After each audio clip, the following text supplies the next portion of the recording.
New faces.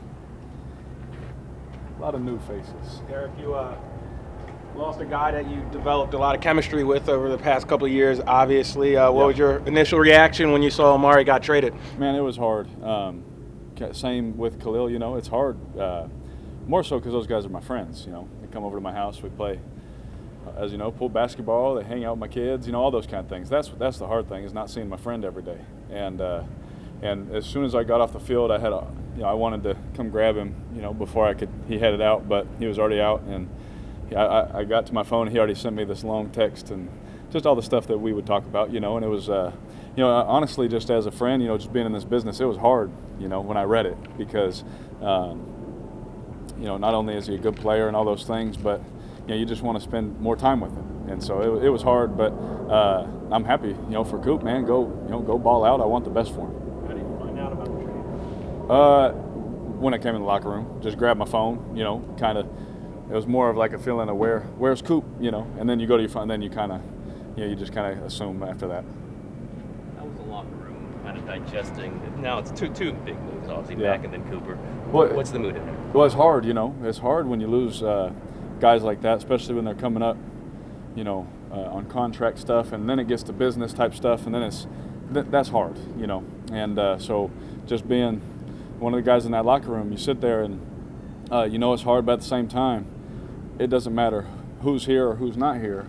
This organization is going to keep moving on. It's going to keep going forward no matter what. And so we have games to get ready for, games to win, and the guys that care about, working hard and caring about giving their best, even when the success hasn't been right there in front of you.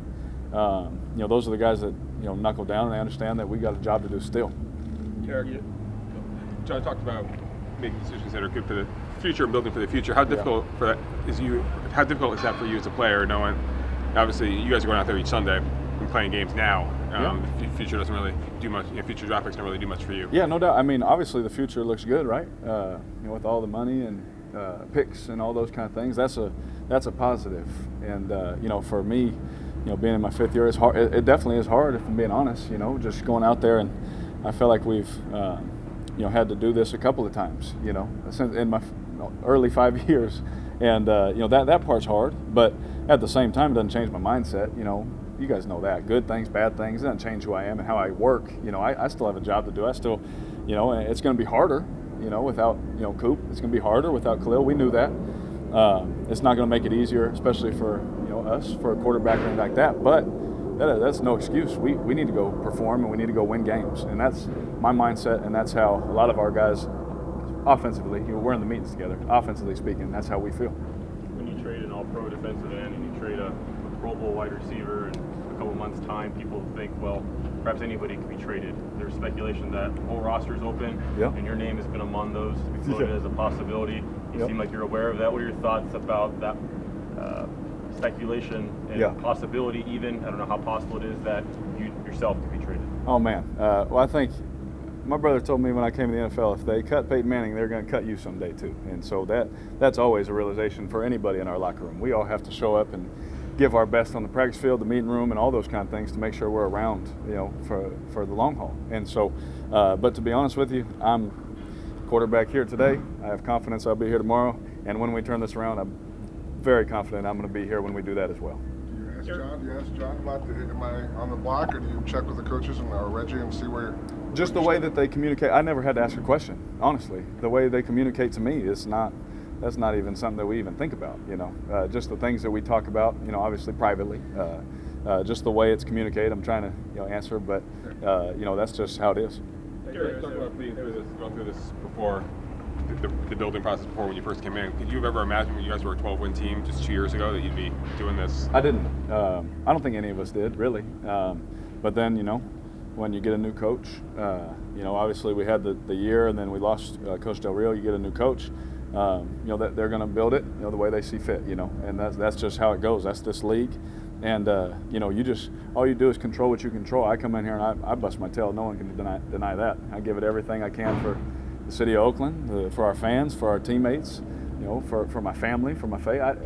I'm never going to give it anything less than my best. So no matter what, it's not ideal. It's not what I imagined it to be. But I still come to work joyful and thankful that I'm here. Derek, you were last time you guys played the Colts here, Christmas Eve, you were a 12-win team. Yeah. Everybody knows what happened. And do you think you're a better quarterback now than the guy who was hurt that night? Oh yeah, I think honestly we were more we executed as a team better, but I definitely feel like a better player. I'm smarter. I know more. Talent-wise, I think after the last year just recovering from injury, I'm back to my strength and my speed and how I want it to be. I absolutely believe that I have nothing but the best out in front of me. I really do believe that. There was a report that came out a couple of days ago that suggested that you have a fractured relationship with some teammates and that confidence has waned. I think you maybe addressed that a little bit yesterday on Twitter, but do you have any response that you want to offer to that? No, man, I don't pay that any mind. You can just go talk to those guys. If they don't want to put their name on it, I'm gonna leave it as what it is. It's nothing to me. If they want to come say it to my locker, I've had plenty of tough discussions standing right here with teammates. And those are some of the guys that text me yesterday saying, don't worry about this bull crap, that kind of stuff. And I can't tell you how many texts I got from former teammates I have now, and all of these things that, it's just when you're losing, crap happens. Derek, you develop a thick skin as a professional athlete, Oh, obviously, yeah. but did you ever in a million years think that at some point you would have to defend yourself against an accusation that you were crying on the football field? No, never. I broke my back, I broke my ankle. I didn't cry then, so I guess the shoulder was really tough for me. But it was funny, man. My trainer actually sent me some pictures of me working out, making the same face. So I guess I cry when I train too. But it just is what it is when you're losing, man. Just like any technique or anything you do as a player, when you're losing, when things are tough, when things are happening, we know how that goes, man. I know how it goes. I've been doing it too long, But I never thought I'd have to do that. You guys are considered to have some of the best fan support in the NFL, maybe Oh, yeah. sports as a whole. A lot of season ticket holders have jerseys of 52. Of course, he's not here anymore. They have jerseys of Amari, and he's gone as well.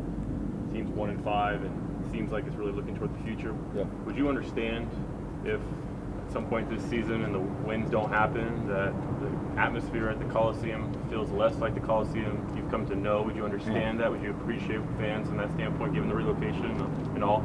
I mean, I understand absolutely where they're coming from. I think we talked about that, last year when we all found out, right? I mean, I understand.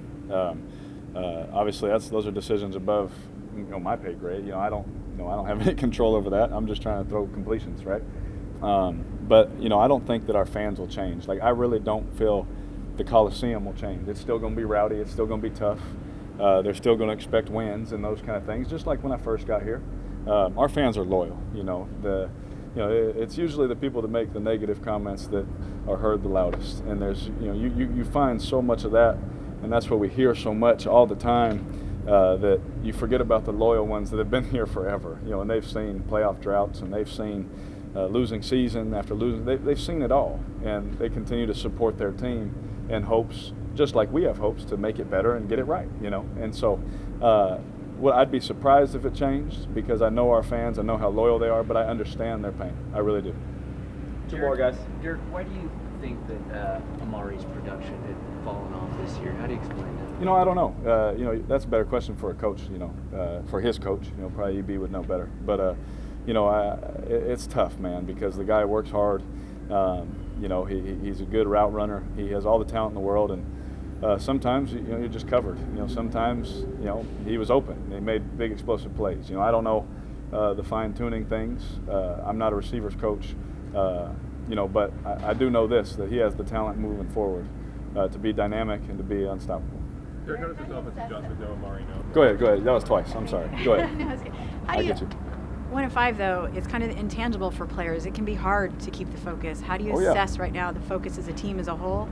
Yeah. How do you get it to where it needs to be? Oh, it's hard. There's no doubt about it. It's not easy. We're human, right? We work our tails off to win. We work our tails off, to do those things. And when you're not winning, it sucks. There's nothing like losing in the NFL, and there's also nothing like winning in the NFL. And so the focus of our leadership group, the focus of the guys whose voices need to be heard, is we keep coming in. We believe we're doing the right things, schematically. We believe we're doing those right things, honestly. We believe in our coaches.